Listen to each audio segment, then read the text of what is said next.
The car all of you forgot about, the car none of you liked because it was ugly, is posting one of the greatest turnarounds, maybe, in automotive history. In fact, this might be one of the greatest comeback stories since the New York Knicks came back from 29 points down against the San Antonio Spurs in the NBA Finals, because the Subaru WRX is back. Now, we got to temper our expectations here because sales numbers are still rather low even for this sports car segment, but percentages and sales numbers are sky high heading into the month of June for 2026. Back in April, sales were up 50% year over year for the month of April, and May it has gotten even better. This is according to Car Scoops, but you can find this anywhere on the internet and also even from Subaru themselves with their charts for the month of May when it comes to the overall sales figures. Sales for the Subaru WRX is up an eye-opening 148% month over month or year over year for the month of May. And just to put everything into perspective, back in May of 2025, sales for the Subaru WRX was at 482 units. For this year, 1,195. Now again, temper your expectations. We're not selling 20,000 units here for the Subaru WRX.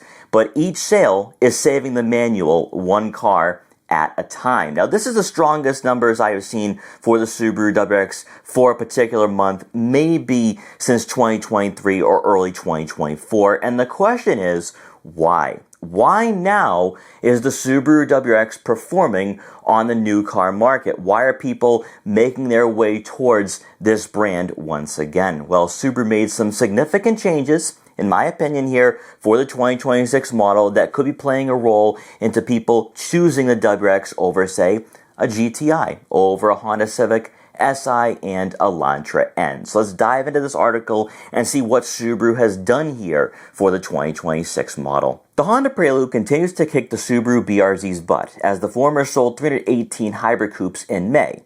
That outpaced their more traditional rival, which only moved 255 units. Now, we've always known the BRZ hasn't been a high-volume seller, as Toyota prioritizes the GR86 over the BRZ, so no surprises there.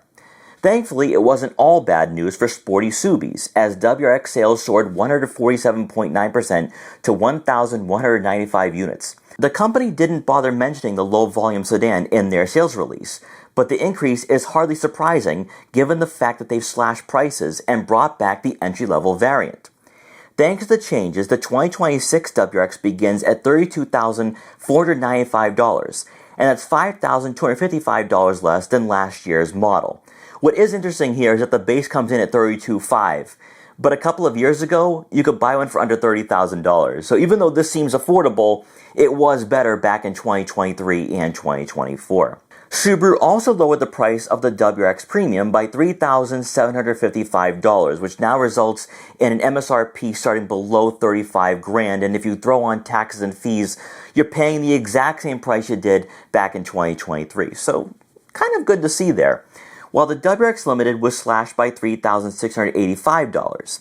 Even the WRX GT and WRX TS got a $2,710 reduction. And the article continues on to show what Subaru has done for all their models, whether it's the Crosstrek, the Forester, the Outback. And looking at what Subaru has done here with the WRX bringing back the base, they should probably do the exact same with the Outback. I think that would help out the sales figures significantly there. But let's dive into what the base is offering. Because as you guys remember, with the base, came in below $30,000 initially back in 2022 to the 2024 model years.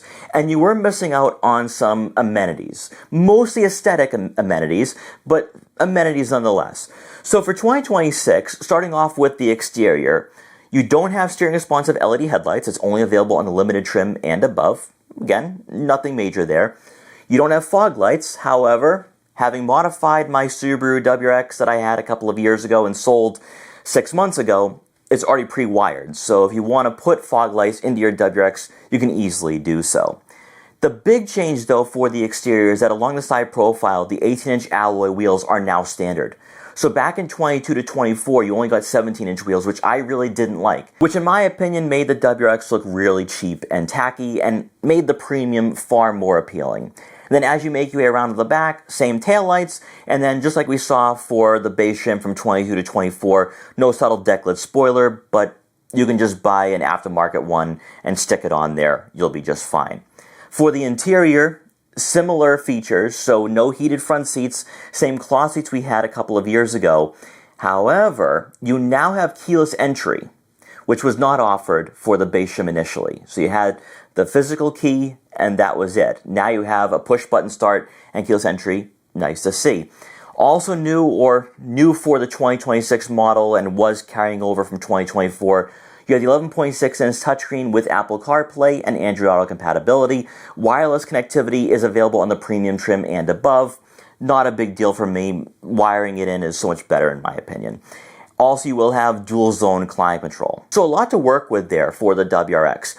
The only downside is no heated seats. I'd like to see heated seats, which is why the premium is the direction I went in a couple of years ago when buying my WRX.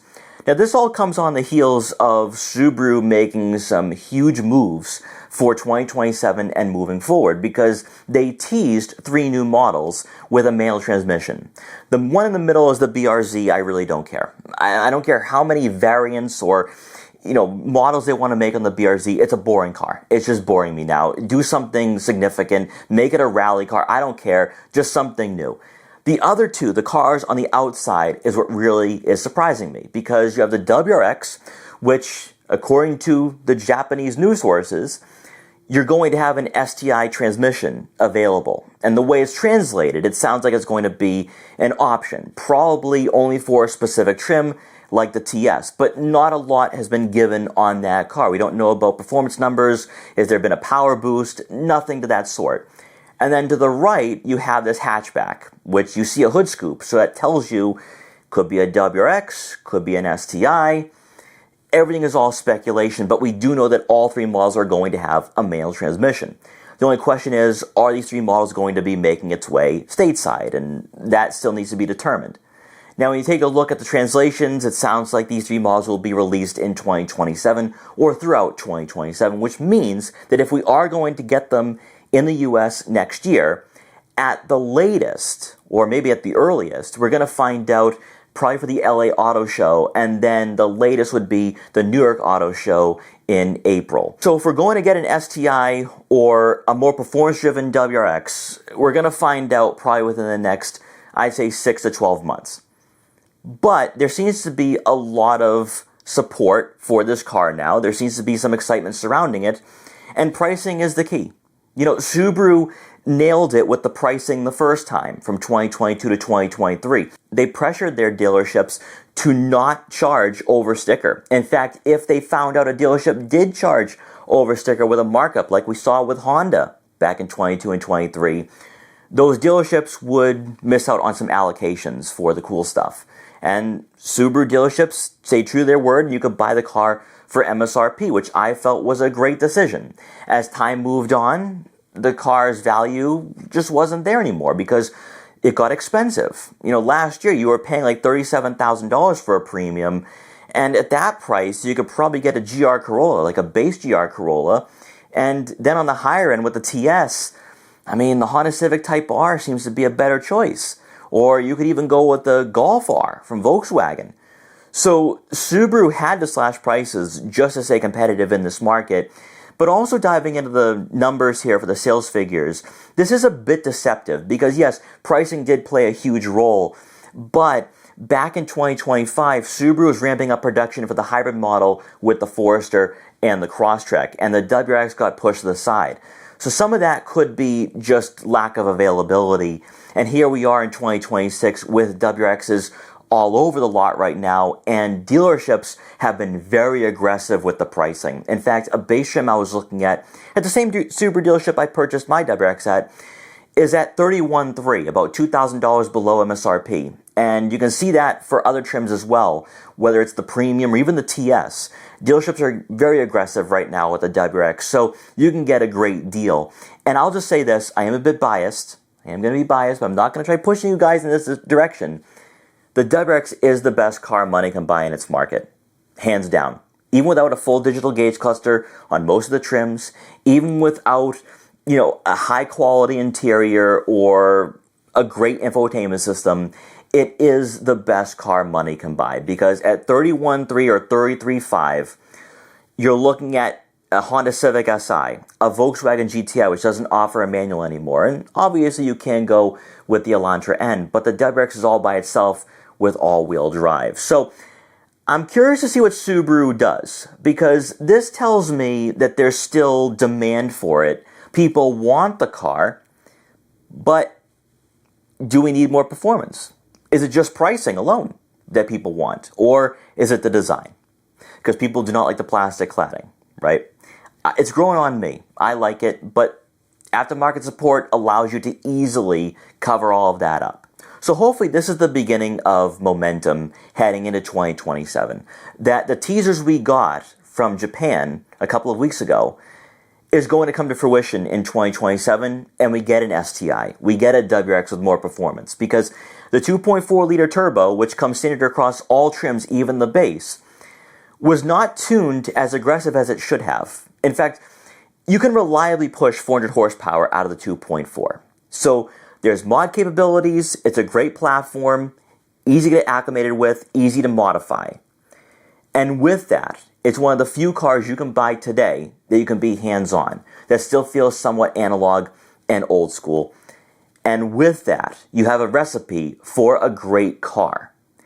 It's just that I think soon we are going to need to see a mid-cycle refresh. This car's been around for 5 years now. It's time for something new. It's time for a new look, a new trim, a new engine, something along those lines. Hopefully what we have seen so far over the past few weeks is just the tip of the iceberg, and we get something really cool in 2027.